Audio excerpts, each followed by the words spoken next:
Let's go ahead and make an ACH payment. First, I'd like to give a disclaimer though. We're at the beginning of January and development of the ACH workflow doesn't end until mid-February. There will be a few items then that I won't be able to demo because development is pending, and I'll mention those along the way. So let's get started. You can create a new ACH payment two ways. You can click on the payment and transfers. This says create new ACH. That will say just new ACH payment, so it's in line with new tax payment. You can click this link, or if you're on click activity and you go to the ACH payments list view, you can click this drop down and click on new ACH payment. So here we start the workflow. So the workflow is in this order. First, you're going to establish the payment type, and you can see the workflow steps here on the left. The next step is recipients, and this is because every user in our user research study had a very recipient-centric mindset. When you go to make a payment, and you can think of your own personal life with Zelle, PayPal, whatever, Venmo, you think of who you're going to pay first. So everyone was like that. So we moved recipients up into the workflow. Next is processing details. Most of what was contained previously in the batch header or step one of the ACH wizard now lies within processing details. And then we have a review and submit. So first we need to establish the payment type. The questions are, what would you like to do and who would you like to pay? So if you're going to send a payment, that's going to be a credit. If you're going to collect a payment, that's going to be a debit. If you're going to send a payment to an individual or collect a payment, that's going to be a PPD. If you're going to send or collect a payment from a business, that's going to be a CCD. There are nuances to this.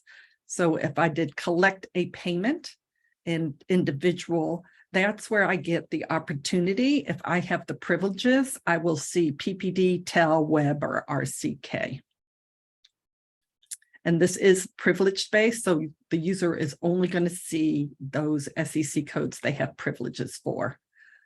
If I'm on send a payment or collect a payment and I click on business and you offer CTX and your user is enabled for CTX, they will see this is a CTX payment. If it's a send a payment, they're going to have an opportunity for guided entry and free-form entry. We will go over CTX in another webinar because this part, CTX, is not fully developed yet. Today, though, we're going to look at doing a PPD payment. So we're going to send a payment and it's going to go to an individual. So you can see individual means a consumer or employee. I can click off of this right now, and nothing is saved. That only happens on step one because I haven't really done anything. I haven't created a payment. I haven't added a recipient. But I'm going to go ahead and click next. That's going to take me to the step. You can see here, we're starting to build the recap. This is one of those opportunities for users to have that comfort level along the way of, you know, what did I just do? What is this payment about before they send it? So it says I'm sending a payment to an individual, and this translates to PPD credit. In the research study, we had actually barely one person who knew what a PPD was. They couldn't tell you what it stood for. They had just seen it in other places, but they didn't really understand it. So here we are on the recipient page. There is a search feature. There's a table. It says no recipients are added yet. Use the add recipient button to begin. So that's what we're going to do. On the add recipient, you can choose to add recipients manually or import recipients. So let's start with adding one manually.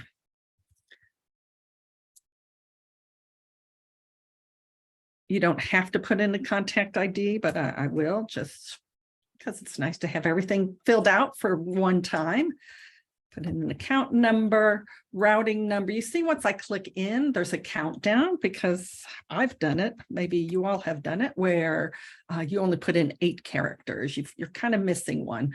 We've moved the routing lookup so it has more proximity to the actual routing number input field. That takes you to, it opens a new window, takes you to the Fed service directory where you can look up an ACH for the particular institution you're sending it to. You can, or you don't have to, so can or cannot put an amount that I'm not sure that makes sense, but put in an amount here. If you want, you can just go ahead and save that in here. So I didn't put in an amount and I can just put it. So maybe I just want to build the whole list and then put in an amount.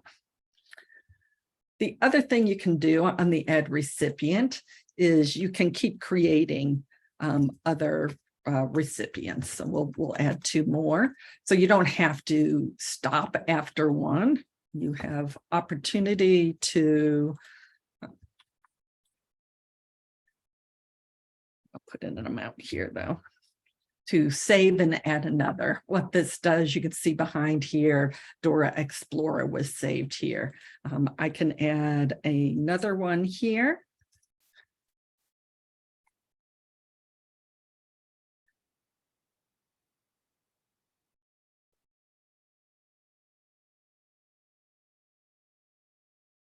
And I can keep just saving and add another, saving and add another. And when I'm done, I can click save. And if I didn't want to save, I just click off the X. So I added one more. I can also import recipients. Nothing has changed about how importing recipients works, but the UI presentation is different.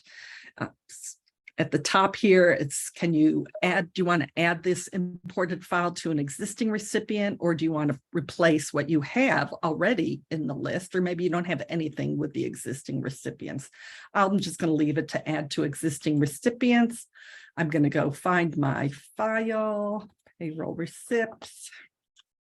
I'm going to open that. You can see here what the file name is. It's only 514 bytes. We're still staying with the 2 megabyte max for the file import. If I made some sort of mistake and that really wasn't the file I wanted, I can go ahead and throw that in the trash can here and choose again. You can see the file requirements here if you want, but we hid it because that's not something you might want to see every single time you come in. There's also a lot of pleasure in not having a lot of noise show up on your page. So now I'm just going to click upload, and now I still have the 3 that I added, and then I have 7 more. And I know that because now it says 10 recipients on the side, and it shows the total amount of the batch payment. Other things you can do on this list, I could click on Daisy Duck and bring her back up because maybe I got her contact wrong, and I'm just going to hit save. And that changes that. Maybe something that I might want to do, because I did import, and we all know that those import files for recipients can be quite large, is I need to find a particular recipient. So I put in 1, nothing happens. But as I get to the second character, it now starts filtering the list. So now I'm down to 2, but really I did want to find Daniel. I can do 1 more letter just to really hone down on that. But I know I wanted to find him because he's on hold, and I want to remove that hold. So I'm going to click on this. This little 3 ellipses here is called a kebab. I'm going to click on the kebab, and I'm going to say remove that hold. There might also be someone in here. So Ginger's here twice, and because she has some money going into savings, some money going into checking, but I just want to remove this one because she no longer wants anything to go into her savings account. So now I'm down to 9 recipients instead of the 10, and my amount has changed. So we're going to have this filter. You can also filter on the contact ID. So if I did DD10, you can see I get this contact ID for Daisy here. Other things you can do here is you can click on the name to bring up the modal to edit, or you can click here for edit. And we looked at remove and place hold. If you wanted to do more of a bulk action, you can click on as many of these checkboxes, or you could select all to place holds or delete recipients within the list. You also can add addenda. So just add what you want and click save. And if you want to get rid of it, you can just click the trash can or click here to edit it.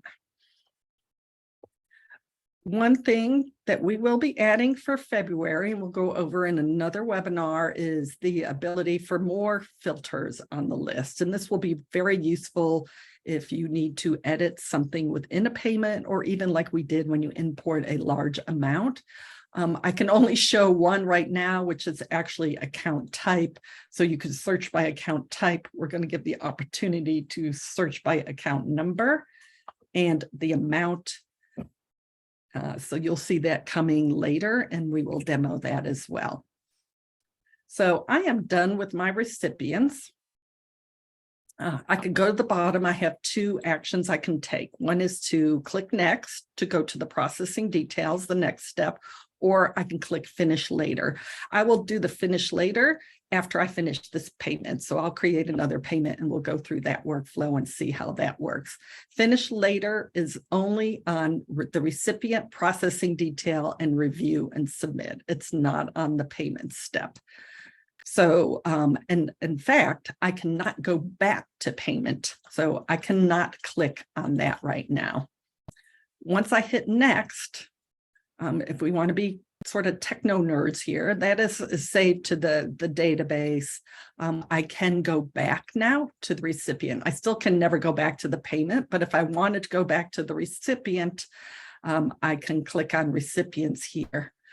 I also can move back forward to the processing details now, but I can't click to review and submit. So going forward, you have to click next, but you can go somewhat backwards. Even when you go to review and submit, you can go back to processing details and recipients. So here I'm on the processing details. This has the same sort of information that we used to have on the batch header. We do have the cutoff times here. This says funding account. If I had done a credit, instead of the words funding account, it's going to say deposit to. But since, oh wait, did I say that right? If it's a debit, it's going to say deposit to. Credits are going to say funding account. So this is a credit. So this is the account that I'm going to be taking the money out of to make this payment. We have the ACH company ID. So there is a configuration for this, and I don't know how many of you know that, but the kind of standard way is that it pre-fills this with a tax ID number and the company name, which can be up to 20 characters. You can change it to a DUNS or a user-defined number. There is a configuration where in our bank admin tool, Fix Them, different company IDs can be set up, and those can be aligned with an account. So if I picked payroll account, I might have a drop down here, giving me an option to choose from a couple of different ACH company IDs, but I don't have that turned on here. Memo, that used to be called discretionary data, which made no sense to any of our users in the study. So now we have named it memo. You know, you can put whatever you want or nonsense like I just put in there. This does go with the payment. Payment frequency. The options are going to be single, occasional, and recurring. Right now, we just have single developed.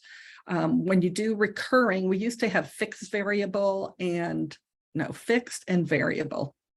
And one of them was fixed, to give you, if you selected fixed, then you would have said it's okay that these are approved, from here on out. And so we're going to change that up a little bit because those really confounded people what the difference might be between single, occasional, fixed, and variable. So that will be in a future webinar. Payment date, you can manually enter it or you can choose a date here. The dates are still driven by your risk or access level. I am a float customer, so not only can I do a payment for the next payment date, I can also do one today because I have gotten privileges for same-day payments. So let's go ahead and click next. So one of the last pieces here, and again, I've now built more things where I can review my payment. So I have done a single payment. This is the payment date, and I want it from this account. I need to name my payment. So I'm just going to call it, I'm going to call it payroll. And I'm going to call it bonus time. And you can see that's 30 characters. It's optional. So payment name is the company entry description. Payment description is the just 30 characters. That's just for you yourself, someone else in the company to define or give more color to what that payment is. It does not travel with a file. You can mark a payment as confidential. This is a privilege. So if you are not granted confidential privileges, even as a focus customer, you're not going to see this box. But I've given myself basically almost every privilege I could. So I do see this mark as confidential. I have 2 sub-users here. I'm Buffalo Mountain Sports. I really only want myself to be able to see this payment. Pre-notes, that has moved. It was in the recipient, by the recipient table. It was disruptive, users thought, to the process, because all of a sudden in the middle of, step 2, you're like, oh, a pre-note batch was created. So it's moved to this last step, because if you check it and then you submit a payment, it does everything at once. It tells you that the pre-note batch was created, and then that the actual payment was created as well. I'm not going to click on that, but let's go ahead and submit the payment. And I am way over. So we do have the same error messages. So I only had $2,000 to spend, unfortunately. So I'm going to go back, and you see I can click on the recipients. I'm going to go back, and these people are just not going to get paid as much as they thought that they were. We'll really reduce this number down. And there we go. Oops. There we go. 2,000. I'm still not feeling good about that. Okay. There we go. Let me change that one. All right.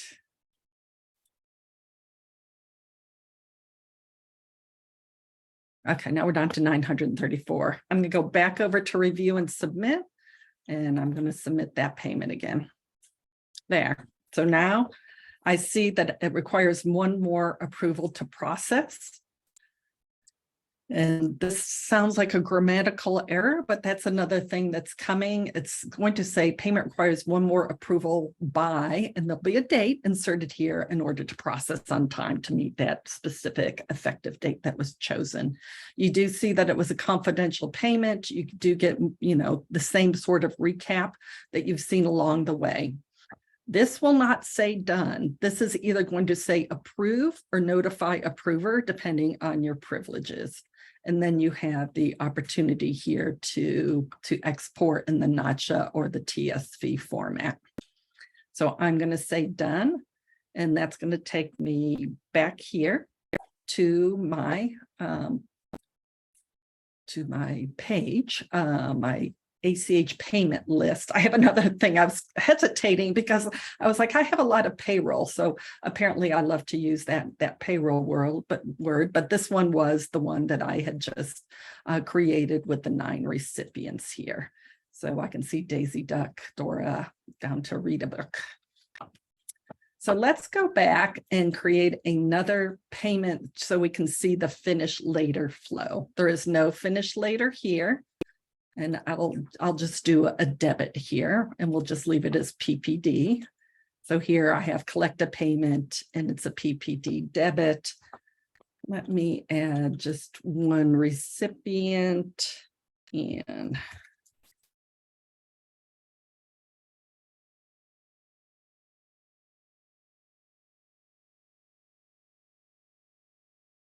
I'm going to save that.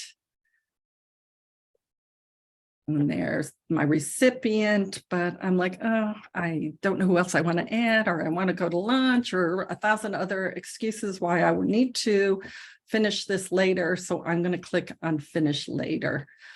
Instead of having all the payments go to the payment list and not have a name, so it's not going to be fun to find something without a payment name. You can do it, but it's not. So we ask that you put a payment name in here. So that's that 20-character name.